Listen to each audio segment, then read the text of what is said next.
हरे कृष्णा। तो हम लोग श्रीमद् भागवतम के ऊपर चर्चा कर रहे हैं।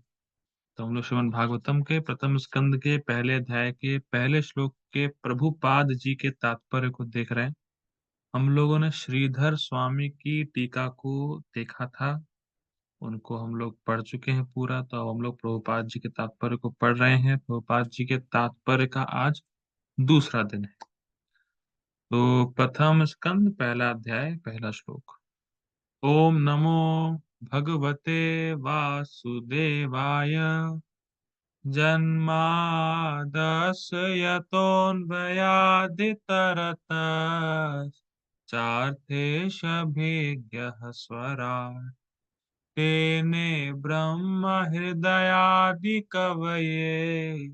मुह्यन्ति यत्सूरयः तेजो वारिमृदां यथा विनिमयो यत्र त्रिसर्गो मृषा धाम्ना स्वेन सदा निरस्तकुहकम् सत्यम परम धीमहि। तो हम लोग अनुवाद नहीं पढ़ रहे हैं, अनुवाद हम लोग पढ़ चुके हैं। हम लोग डायरेक्टली जंप करते हैं जहां से हम लोगों ने कल छोड़ा था। ठीक है, हम लोग यहाँ से पढ़ना है। हम लोगों ने कल लास्ट ये देखा था कि प्रभुपाद बता रहे हैं कि भगवान कृष्ण की लीलाओं का मुख्यतः वर्णन दसम स्कंद पे है, लेकिन हमें दसम स्कंद पे डायरेक्ट जंप नहीं करना है। हमें क्रमशः आगे बढ़ना है, एक के बाद एक के बाद एक के बाद एक पढ़ना है। एक के बाद एक स्कंद पढ़ने हैं और एक के बाद एक श्लोक पढ़ने हैं। ये भी इंपॉर्टेंट है। ठीक है, अब हम लोग और प्रभुपाद जी यहाँ से श्लोक के बारे में बताना शुरू कर रहे हैं। अभी तक प्रभुपाद जी ने थोड़ा बहुत ओवरव्यू दिया था ओम नमो भगवते वासुदेवाय के बारे में। अब प्रभुपाद जी श्लोक में जो लिखा है उसको अब शुरू कर रहे हैं। हम लोग बहुत धीरे धीरे चलेंगे और बहुत विचार करते हुए चलेंगे। यह स्वाभाविक है कि चिंतनशील मनुष्य सृष्टि का उद्गम जानना चाहता है। ये तो स्पष्ट है। आप देखेंगे, इसको मैंने तो बड़ा ऑब्जर्व किया है। चाहे छोटा बच्चा हो, चाहे बड़ा बच्चा हो, चाहे साइंटिस्ट हो, चाहे कोई बूढ़ा हो चुका हो, हर व्यक्ति ये जानने में लगा है कि ये जगत है क्यों। बहुत बहुत इंपॉर्टेंट है। ये लोग ये नहीं पूछते जगत बनाया किसने, वो तो बात की बात आती है। ये जगत है ही क्यों। ये दुनिया क्यों है। तो ये लोग प्रश्न पूछते हैं और हर कोई पूछता है।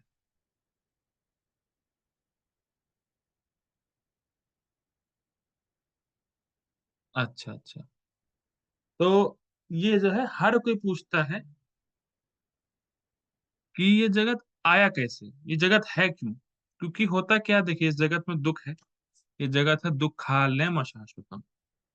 तो हर कोई दुख से पीड़ित है। तो जब आदमी को बहुत दुख होता है ना, तो उसके पास एक एक ही क्वेश्चन होता है, मेरे साथ ऐसा क्यों होता है, ये जगत किसने बनाया है, जगत क्यों है, मैं यहाँ क्यों हूँ। तो ये सारे प्रश्न तब उठते हैं, व्यक्ति के सामने आते हैं। और हर व्यक्ति अपने जिंदगी के किसी न किसी फेज में ये प्रश्नों ये प्रश्न उसके दिमाग में आते ही, ये प्रश्नों का सामना वो करता ही। ठीक है, तो इस प्रश्नों का उत्तर हम लोग यहाँ पे जानेंगे भी। लेकिन प्रभुपाद बता रहे हैं कि जो भी चिंतनशील मनुष्य है, जो भी थोड़ा विचारवान है, वो जानना चाहता है कि सृष्टि कहाँ से है। रात्रि में वह आकाश में तारों को देखता है और स्वाभाविक है कि वह उनके निवासियों के विषय में कल्पनाएं करता है।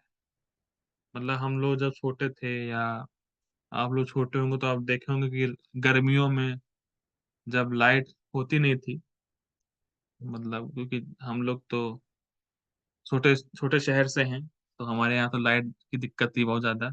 अब तो नहीं है, योगी सरकार के राज्य में, अब यूपी में तो नहीं, लाइट की दिक्कत नहीं है।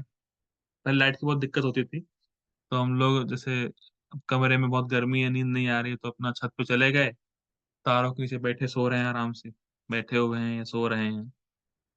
तो जो है, तो देखते थे कि तारे किसके हैं, कौन है तारों, कहाँ तारों के बीच में क्या होगा क्या नहीं होगा, वहां पे कौन रहता होगा। तो ऐसे बहुत से लाइक मिसकंसेप्शन भी थे कि भाई तुम्हारे पूर्वज तारे बन जाते हैं, या देखो तुम्हें देख रहे हैं पूर्वज तुम्हारे तारे बन के, मतलब ऐसे ऐसे कुछ कुछ लोग कल्पनाएं करते थे कि भाई तारों के पास में ये है, या तारे ये होते हैं। अगर या मान लीजिए कोई तारा टूटा, तो कहते थे कि आप कोई विश विश मांगो तो पूरी हो जाएगी। तो कुछ ना कुछ जो है, लोग अपने मन से कल्पनाएं करते थे। क्यों कल्पनाएं करते? क्योंकि उनको जानने की इच्छा है कि वास्तविक में वहां है क्या, वास्तव में है कौन, चांद तारे सब क्या सिस्टम है, कहाँ से आया, कौन रहता है। तो ये सब जिज्ञासा हर व्यक्ति को होती है। ऐसी जिज्ञासा मनुष्य के लिए स्वाभाविक है। और ध्यान दीजिएगा, मनुष्य ही जिज्ञासा कर सकता है। ये देखिए, ये नहीं बोला जा रहा है कि ये जिज्ञासा, ये तो है ही। कोई भी जिज्ञासा मनुष्य ही कर सकता है। चाहे वो आध्यात्मिक हो, चाहे भौतिक हो। जानवर कोई जिज्ञासा नहीं कर सकता। कोई जानवर ये नहीं पूछता है कि भाई कल एग्जाम में क्या आने वाला है। कोई जानवर ये नहीं पूछता पासिंग मार्क्स कितने हैं। कोई जानवर ये नहीं पूछता कि उस लड़की का नंबर क्या है। ये मैं ऐसे बस क्रूड एग्जांपल दे रहा हूँ। ठीक है। एक और कोई जानवर ये नहीं पूछता कि उसका आगे कल्याण किस चीज में हो। लेकिन मनुष्य पूछ सकता है। मनुष्य जिज्ञासा कर सकता है कि वो क्या करे ऐसा जिससे उसका आगे कल्याण हो। तो ये जिज्ञासा का पार्ट जो है, ये इंक्विजिटिवनेस का पार्ट जो है, मनुष्य में ही दे रखा है। क्योंकि मनुष्य की चेतना विकसित है। ठीक है, तो पता नहीं बता रहे हैं। क्योंकि उसकी चेतना विकसित है, जो पशुओं की तुलना में उच्च है। सिंपल है। श्रीमद् भागवतम के रचयिता ऐसी जिज्ञासाओं का सीधा उत्तर देते हैं। देखिए, आपकी जो जिज्ञासाएं थी कि भाई जगत किसने बनाया, जगत कहाँ से आया, तारे क्या है क्या नहीं, ये सबका डायरेक्ट आंसर भागवतम में। आपकी कोई भी जिज्ञासा है, सबका उत्तर श्रीमद् भागवतम में। वे कहते हैं कि भगवान श्री कृष्ण समस्त सृष्टियों के उद्गम। तो ये पहला आंसर है आपको। ये जगत कहाँ से आया? ये जगत कृष्ण से आया। जो भी सृष्टि आप देख रहे हैं, जो कुछ भी देख रहे हैं अपने आसपास, वो सब भगवान श्री कृष्ण से है। वे न केवल ब्रह्मांड के सृष्टा है, वरन उसके संहर्ता भी हैं। मतलब जन्म देने वाले, पालन करने वाले और संहार करने वाले। जन्माद्य यतः की व्याख्या प्रपात कर रहे हैं। ठीक। इस दृश्य जगत की उत्पत्ति भगवान की इच्छा से किसी काल में होती है। कुछ काल तक इसका परिपालन होता है, और तब उनकी ही इच्छा से इसका संहार हो जाता है। जैसे इसको उदाहरण देते हैं आचार्य गण। जैसे कोई छोटा बच्चा होता है, हर्ष को मेरी आवाज आ रही है कि नहीं है, क्योंकि वो बार बार अनम्यूट कर रहा है। तो वो लाइक उसको हो आवाज आ रही है नहीं आ रही, कुछ समझ में नहीं आ रहा मुझे, या कुछ बोलना चाह रहा है। सर आ रही है। आ रही है ना, ठीक है ठीक है, क्योंकि वो ना, तो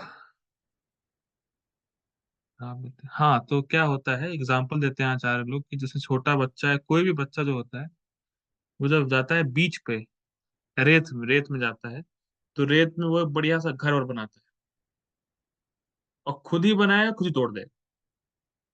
तो ऐसे ही भगवान इस जगत की सृष्टि करते हैं, और भगवान ही इसका संहार भी कर देते हैं, एक लिमिटेड समय में। ठीक है। और ये भगवान की इच्छा पे निर्भर है। मतलब भगवान भगवान स्वराट है ना, तो भगवान को कोई फोर्स नहीं कर सकता कि आपने जगत क्यों बनाया, जगत का क्यों संहार किया। वो जब जो उनकी इच्छा होगी वो करेंगे। ये स्वराट है, कम्प्लीटली इंडिपेंडेंट। ठीक है। अतएव समस्त जा, अतएव समस्त जागतिक कार्यों के पीछे उनकी परम इच्छा रहती है। मतलब जो भी कार्य हो रहा है, जो कार्य आपको दिख रहा है, उस सब के पीछे की परम इच्छा भगवान श्री कृष्ण है।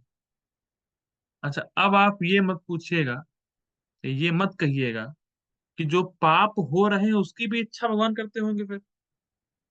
यहाँ तो ये लिखा है कि जो जागतिक जागतिक कार्य है। यहाँ पे जागतिक कार्य का मतलब है जो इस जगत के क्रिएशन रिलेटेड चीजें हैं। जागतिक कार्य का मतलब है, जैसे जैसे आप लैपटॉप देख रहे हैं या जो भी चीजें देख रहे हैं, ये सब का जो अ, कारण है भगवान श्री कृष्ण है। ठीक है। निस निसंदेह ऐसे अनेक नास्तिक हैं जो सृष्टा पर विश्वास नहीं करते। किंतु वे अल्प ज्ञान के कारण ऐसा करते हैं। तो पापा बता रहे हैं कि जो एथिस्ट लोग हैं वो कहते हैं भगवान नहीं है। तो उनके लिए सिंपल सा एक मेरे लिए चुनौती है, एक चैलेंज है कि आप ये बताइए, ये बहुत ही सिंपल सी चीज़ है। इस देखिए, अगर आप कहते हैं कि कोई लाइक गॉड नहीं है, तो एक बात बताइए, आप इस जगत में इतनी सारी वैरायटी देखते हैं,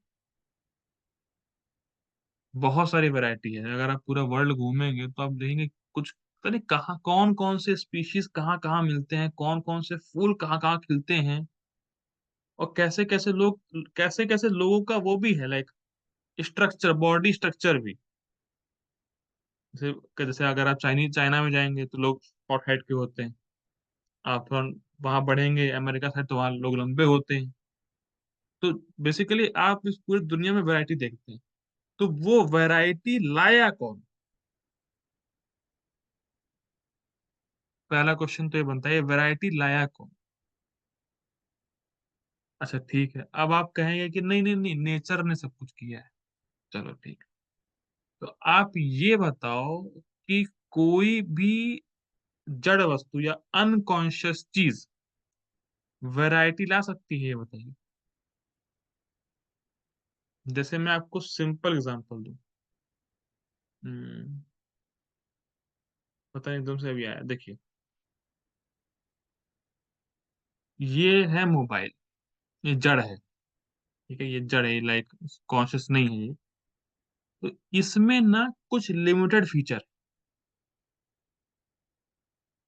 इसमें कुछ लिमिटेड फीचर, ठीक है? इससे आप कॉल कर सकते हो, कॉल उठा सकते हो, इंस्टा और जो भी चीज़ें हैं वो सब चला सकते हो। लेकिन इसमें आप वैरायटी उत्पन्न नहीं कर सकते। सपोज़ करता हूँ मैं कि चलो ये मोबाइल है। अब आप ऐसा कुछ इसमें बनाना चाहो कि ना कि लाइक ऐसा कुछ करो मतलब इमेजिनरी बता रहा हूँ, हाइपोथेटिकल कि मैं किसी से बात करूँ, तो वो बंदा को मैं मोबाइल से बाहर खींच लूँ। सपोज़ हाइपोथेटिकली तो अगर मान लीजिए टेक्नोलॉज़ी किसी को बनानी भी है, तो कोई आदमी बना सकता है कि मोबाइल में अपने आप ही आ जाएगा? ये बताइए, इसका क्या उत्तर है आपका? अगर कि मोबाइल में ये फीचर आपको चाहिए, तो ये फीचर कोई आदमी मोबाइल में डालेगा कि मोबाइल में अपने आप आ जाएगा? क्या उत्तर है आप लोगों का?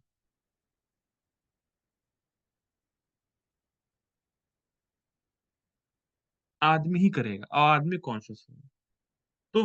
तो बेसिकली पॉइंट क्या है कि वैरायटी की सोच भी एक कॉन्शियस व्यक्ति रख पाएगा। भई वैरायटी का मतलब क्या है कि आप सोचे उतनी वैरायटी। आप इसको समझ पा रहे हो जैसे एक पेंटर पेंटिंग करता है, तो उस पेंटिंग में बहुत सारी वैरायटी बनाता है। तो उस व्यक्ति की सोच दिखती है वहाँ पे लाइक उसका मैनि थॉट मैनिफेस्टेशन दिखता है पेंटिंग में। तो वो वैरायटी सोच पाए तब तो वैरायटी आई आपके पेंटिंग में।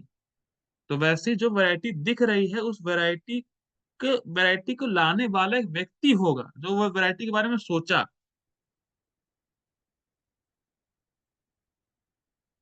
देखिए लोग डिज़ाइनर वाली बात करते हैं लेकिन मैं थोड़ा अलग एंगल ले रहा हूँ वैरायटी का एंगल। हाँ, ये कम लोग बताते हैं लेकिन ये खुद सोचिए, आप इतनी सारी वैरायटी देखते हैं इस जगत में जैसे अभी आप देखिए ना लाइक लैपटॉप के कितने सारे वर्ज़न आ चुके हैं। किसी में ये फीचर, किसी में वो फीचर, तो वो फीचर डेवलप किया किसने? एक आदमी ने किया है। उसके पीछे प्रोग्रामर, डिज़ाइनर है।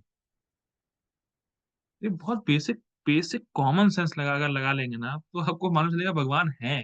बेसिक कॉमन सेंस में ना मैं कुछ बोलना कुछ फिलॉसफी है, ना कुछ। सिंपल चीज़,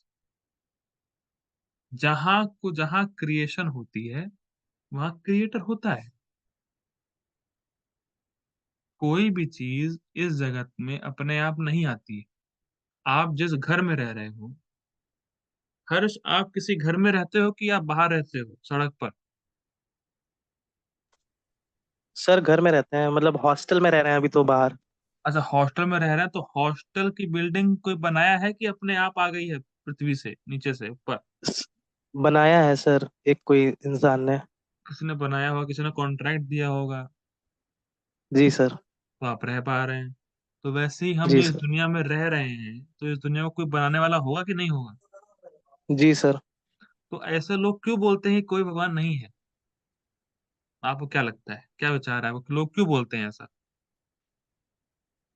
सर उनको जैसे दिखते नहीं है ना, इसीलिए वो बोलते हैं। अच्छा कुछ ठीक। क्रिएशन होके दिखता नहीं है तो इसीलिए चल बोलते हैं। चलो ठीक। आप हॉस्टल में कब गए? सर 2 साल पहले। तो जब आप गए तो बिल्डिंग बनी हुई थी कि नहीं बनी हुई थी? हाँ सर, बनी हुई थी। जिसने बनाया उसको आपने देखा? हाँ सर, देखा था।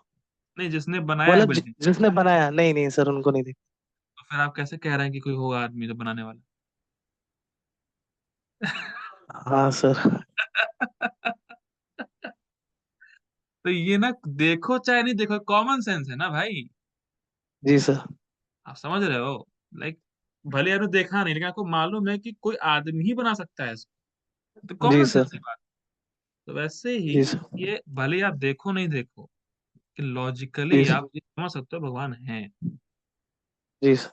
हाँ, अब जैसे अभी क्या है, जैसे आपने देखा नहीं जिसने वो हॉस्टल बनाए हैं, कोई नहीं। जी सर। जो मान लीजिए जो भी हॉस्टल का ओनर होगा, जो इसको भी कॉलेज देता होगा कॉन्ट्रैक्ट कॉन्ट्रैक्ट, उससे आप जी सर। मिलेंगे तो वो आपको बताएगा कि वो बंदा कहाँ पर जिसने बनाया, सब आप देख भी पाओगे। ठीक जी है। सर। वैसे ही भगवान को देखने के लिए ना, उनसे मिलना चाहिए जो भगवान को देखे हुए हैं। जी सर। वो होते हैं साधु, भक्त। जी तो सर। वो आपको बताते हैं कि भाई क्या प्रोसेस से आप भगवान को देख सकते हो। लेकिन पहले बात तो आप ये स्वीकार तो करो भगवान है। अगर कोई यही बोल जी सर। देगा आपके हॉस्टल में कि किसी ने बनाया ही नहीं है, अपने आप से आई है, तो उस आदमी को देखने की जी बात ही सर। नहीं आती फिर तो क्या ही है। जी सर। तो ऐसा है। ठीक है हर्ष, थैंक यू। ठीक। Welcome sir. तो बहुत सिंपल सी चीज है। भगवान तो है तो लॉजिकली प्रूव कर सकते हैं वो तो। ठीक है। उदाहरणार्थ, आधुनिक विज्ञानी ने अंतरिक्ष उपग्रह बनाए हैं जिन्हें किसी न किसी उक्ति से बाह्य आकाश में प्रक्षेपित किया जाता है, और दूर बैठे विज्ञानी के निर्देश से कुछ काल तक आकाश में उड़ते रहते हैं। इसी प्रकार असंख्य तारों तथा ग्रहों से युक्त सारे ब्रह्मांड भगवान की बुद्धि द्वारा नियंत्रित होते हैं। बहुत इंटरेस्टिंग, बहुत सुंदर एग्जाम्पल दे रहे हैं प्रभुपाद। प्रभुपाद कह रहे हैं कि आजकल साइंटिस्ट लोग क्या करते हैं, सेटेलाइट वगैरह भेजते हैं ना, सेटेलाइट वगैरह भेजते हैं। सेटेलाइट भेजे, पर उनका कंट्रोल धरती पर है। समझे बात? सेटेलाइट भेज दिए, सेटेलाइट ऊपर है आकाश में, लेकिन उसका कंट्रोल यहाँ पर है। साइंटिस्ट लोग जो भी कहीं से कैसे कंट्रोल करते हैं वो यहाँ पर है। तो वैसे ही भगवान अपने धाम में है, और इस जगत का कंट्रोल भगवान के हाथ में। आप समझे नहीं समझे? भगवान को पर्सनली आने की जरूरत नहीं है। जैसे प्रभुपाद बताते हैं, जैसे अभी आप लोग पता नहीं देखे नहीं देखे, वो एक बुक थी एटलस बुक।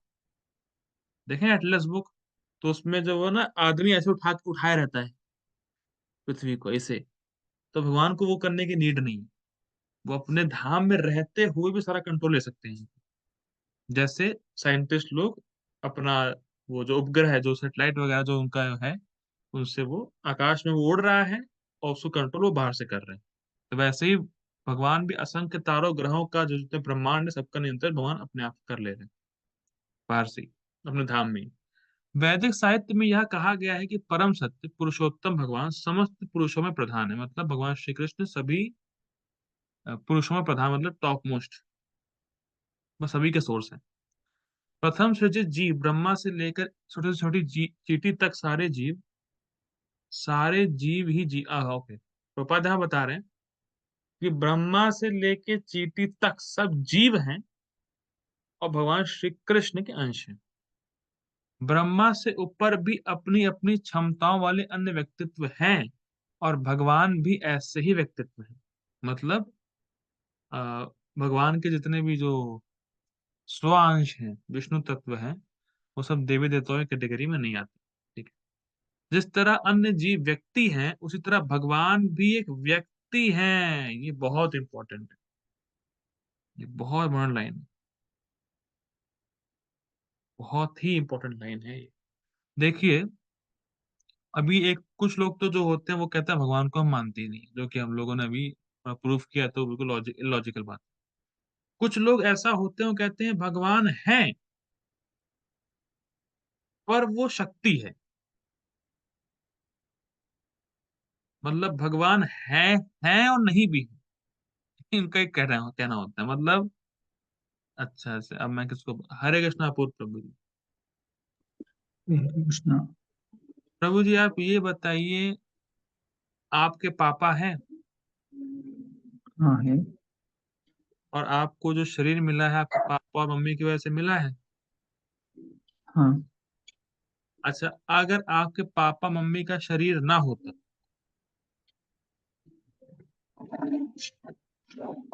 तो अच्छा देखिए ये भी कितना इंटरेस्टिंग है। मैं एकदम क्लिक किया कृष्ण ने क्लिक रिवील कराया।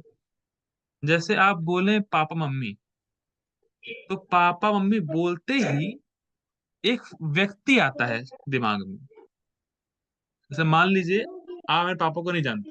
जैसे मैं हर्ष हर्ष के पापा को नहीं जानता। लेकिन अगर मैं बोलूं हर्ष के पापा बस नहीं बोलूं तो मुझे आएगा कि हर्ष के पापा एक व्यक्ति होंगे मतलब एक लाइक आदमी होंगे व्यक्ति होंगे सामने।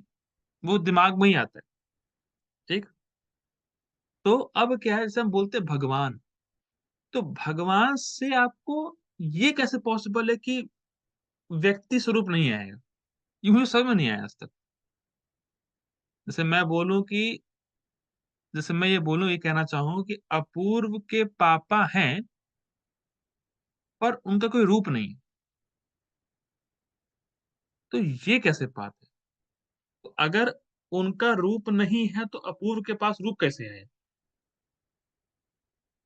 आप कुछ समझ पा रहे हैं थोड़ा किताब हो रहा है।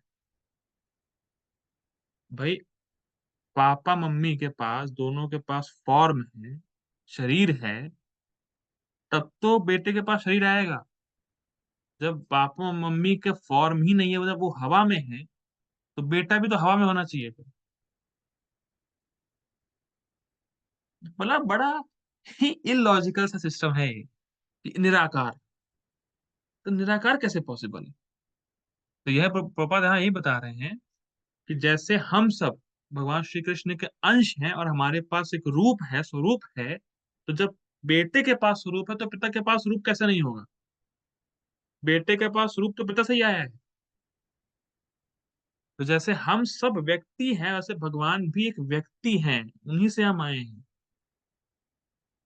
पर डिफरेंस क्या है डिफरेंस ये है किंतु परमेश्वर या परम पुरुष में उत्कृष्टम बुद्धि होती है वो सुप्रीम है। ये फर्क है। और उनमें विभिन्न प्रकार की श्रेष्ठतम अचिंत शक्तियां होती हैं। तो भगवान की बुद्धि श्रेष्ठ है टॉप मोस्ट बुद्धि है उनमें अचिंत शक्ति है। वो ऐसे कार्य कर सकते हैं जो कोई नहीं कर सकता है।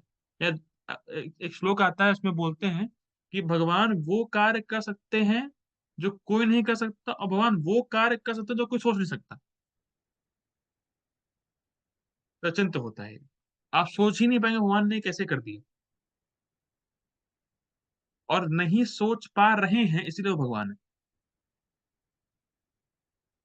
एक जर्मन फिलोसोफर बोले कि अगर गॉड को कोई समझ जाए तो फिर वो गॉड नहीं। अचिंत शक्ति भगवान में है आप समझ नहीं पाएंगे भगवान ने कैसे कैसे कर दी। ठीक।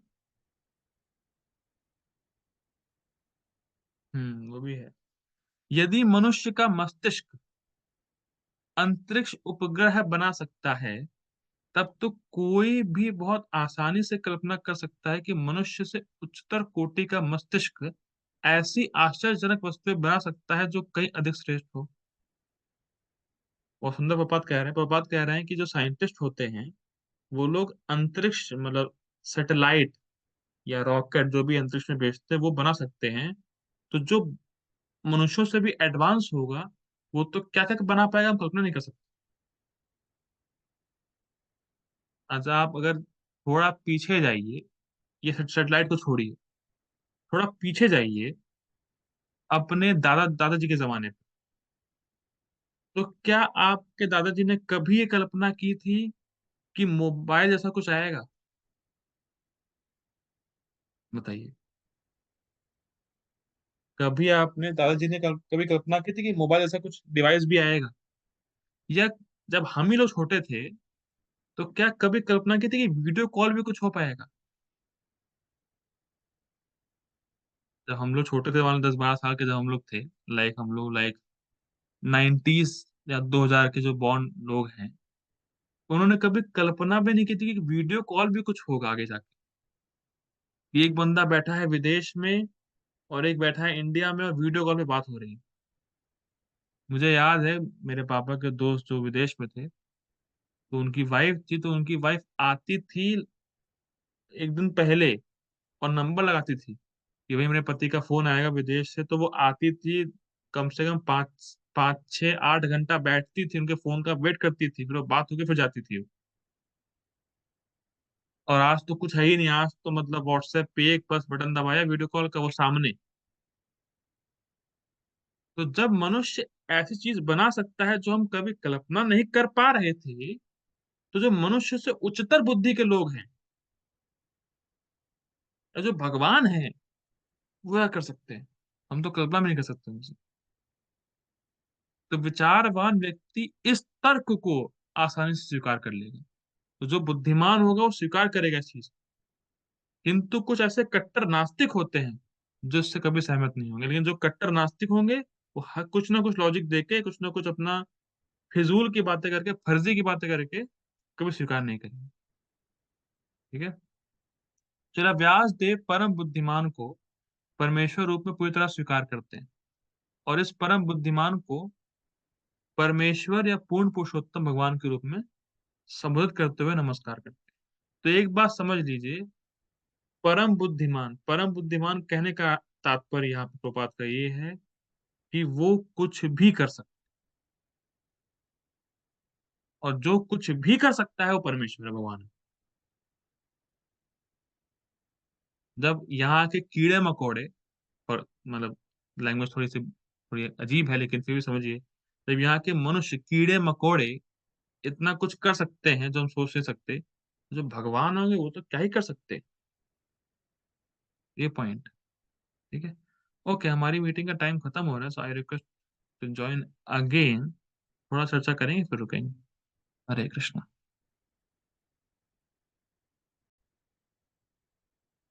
हरे कृष्णा। तो कहाँ पे थे? नमस्कार करते हैं, ठीक है। यह परमेश्वर श्री कृष्ण ही हैं, जैसा कि व्यास देव ने भगवद गीता में तथा अपने अन्य शास्त्रों में और विशेष रूप से श्रीमद् भागवत में स्वीकार किया। तो परमेश्वर और कोई नहीं, परमेश्वर श्री कृष्ण ही है, उनके अलावा और कोई नहीं है। परम बुद्धिमान श्री कृष्ण के अलावा कोई नहीं है। प्लीज इसको स्वीकार करिए, यही यही सत्य है। जितनी जल्दी स्वीकार कर लेंगे इसको उतना बेटर है। भगवत गीता में भगवान कहते हैं कि उनसे बढ़कर कोई परतत्व या अंतिम लक्ष्य नहीं है। मत्तः परतरम नान्या किंचिदस्ति धनंजय मयि सर्वम इदं प्रोत्रम सूत्रे मणिगण इव। मुझसे परे कोई नहीं है अर्जुन, खत्म बात। ठीक है? इसीलिए श्री व्यासदेव तुरंत उन परतत्व श्री कृष्ण की पूजा करते हैं, जिनकी दिव्य लीलाओं का वर्णन 10वें स्कंद में हुआ है।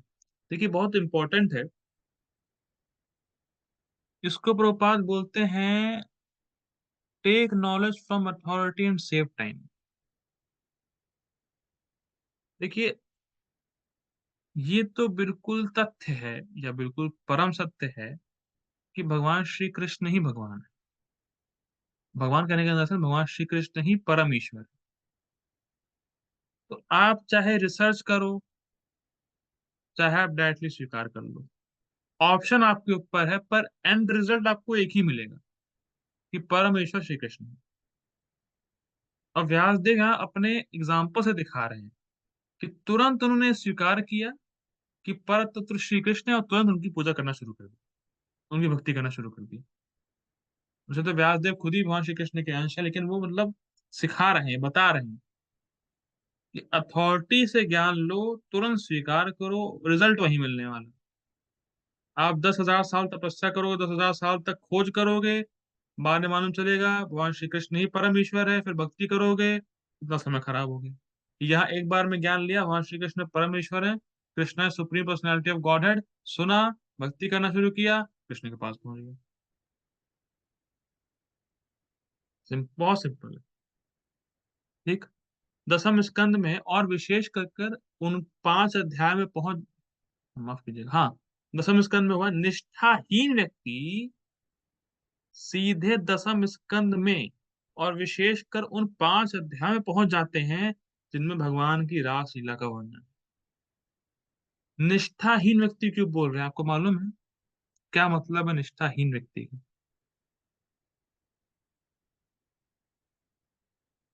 बताइए क्या मतलब है निष्ठाहीन व्यक्ति का?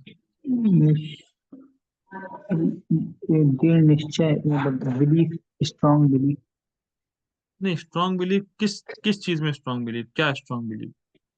कि कृष्ण ही सुप्रीम पर्सनालिटी ऑफ गॉड है। नहीं, ये तो ठीक है, वो इतना ऐसा। निष्ठाहीन का मतलब यहाँ पे ये है कि वो लोग ना भगवान की भगवत्ता को नहीं स्वीकार करना चाहते। वो केवल भगवान की लीलाओं को इमिटेट करना चाहते हैं और लोगों को उनके मनोरंजन के लिए बताना चाहते हैं। हो सकता है जो व्यक्ति भागवत कर रहा हो और इन लीलाओं को या रास लीला का वर्णन कर रहा हो सकता है वो ये मानता हो कि परम सत्य निराकार है, और वो यही मानता हो कि भगवान श्री कृष्ण की जो रास लीला की लीला है ये तो हम आम लोगों की तरह है। तो उसको भगवान की भगवत्ता पर है ही नहीं भरोसा कि भगवान जो है परम ईश्वर है, भगवान भगवान भगवान भगवान की महिमा के नहीं जानता वो। बस वही जानता है कि अरे कुछ नहीं, लोगों को रासलीला पसंद है, हमें पैसा कमाना है, थोड़ा बहुत टीका वीका लगाओ, गेरुए कपड़े पहनो, बस पैसा लो, लोगों को रासलीला के बारे में बताओ, और रासलीला के बारे में ऐसे बताओ कि लोगों को लगे अरे तो कॉमन है, हम भी कृष्ण बन सकते हैं, मेरी भी गोपियां हो सकती हैं। ये है ऐसे धूर्त व्यक्ति, ऐसे निष्ठाहीन व्यक्ति जो भगवान के बारे में जानना ही नहीं चाहते। ठीक। श्रीमद् भागवतम का यह अंश इस महान ग्रंथ का गुह्यतम अंश है। जब तक किसी को, सुन लीजिएगा, जब तक किसी को भगवान का पूरा पूरा दिव्य ज्ञान प्राप्त ना हो ले, तब तक वह भगवान की पूज्य दिव्य लीलाओं को, जिन्हें रास नृत्य कहा जाता है, तथा गोपियों के साथ उनके प्रेम व्यवहार को ठीक से समझ नहीं सकता।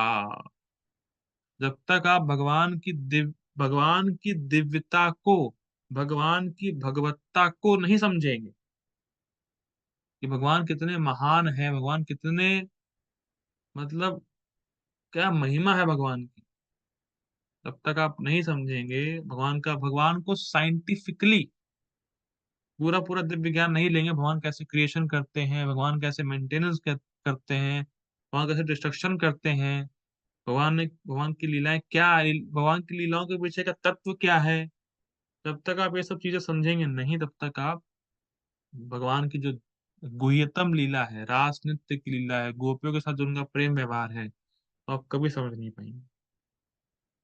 यह विषय अत्यंत आध्यात्मिक है। केवल ऐसे मुक्त पुरुष जिन्होंने क्रमशः परमहंस अवस्था प्राप्त कर ली है, इस रास नृत्य का दिव्य आस्वादन कर सकते हैं। जैसे प्रभुपाद जब मद्रास में थे, तो प्रभुपाद, तो मद्रास में जिस घर में थे, तो वहां के ओनर ने प्रभुपाद से बोला, प्रभुपाद रासलीला के बारे में सुनाइए। तो प्रभुपाद कुछ नहीं बोले, थोड़ा इग्नोर किए। तो वो फिर कुछ देर बाद बोले, प्रभुपाद गोपियों के साथ जो भगवान कृष्ण का जो रास लीला थी वो सब सुनाइए हमें। तो प्रभुपाद फिर कुछ नहीं बोले। जब तीसरी बार उस व्यक्ति ने बोला, तो प्रभुपाद ने कहा, देखिए, हो सकता है आप उसको सुनने के लिए काबिल हो या एग्लिजिबल हो, पर मैं उसको सुनाने के लिए एग्लिजिबल नहीं। बताइए, प्रभुपाद ये बोल रहे हैं, तो हमारा तो क्या लेवल, हम तो कितने कीड़े मकोड़े की तरह हैं, तुच्छ हैं, और हम बोलते हैं रासलीला के बारे में। बताइए, ये एक बहुत दुखद अवस्था है इस समाज की। ठीक है? अतः श्रील व्यासदेव पाठक को अवसर प्रदान करते हैं कि भगवान की लीलाओं के सार का आस्वादन करने से पूर्व वे धीरे धीरे आत्म साक्षात्कार का विकास करें। मतलब धीरे धीरे वो बढ़े भागवतम में, फर्स्ट कैंटो पढ़े, सेकंड कैंटो पढ़े, थर्ड कैंटो पढ़े, वो जाने अपने बारे में, भगवान के बारे में, भगवान का संबंध क्या है, भगवान का भक्तों से संबंध क्या है, सब चीजें समझे फिलोसफिकली, सिद्धांत समझे, फिर भैया पढ़े वो सब चीजें। ठीक है। ठीक है, हम लोग यहीं रुकते हैं फिर आज हम लोग यहीं रुकते हैं, क्योंकि बहुत ज्यादा हैवी हो जाएगा। और देखिए, अभी हम लोग को मुझे लगता है, अगर एक 18 का एवरेज लें, 18 पेज का, तो 48, कम 3 4 दिन और लगेंगे प्रोपा जी के पर्पज में। ठीक है, कोई दिक्कत नहीं है, धीरे चलेंगे। चलो, प्रभुपाद की जय। हरे कृष्णा।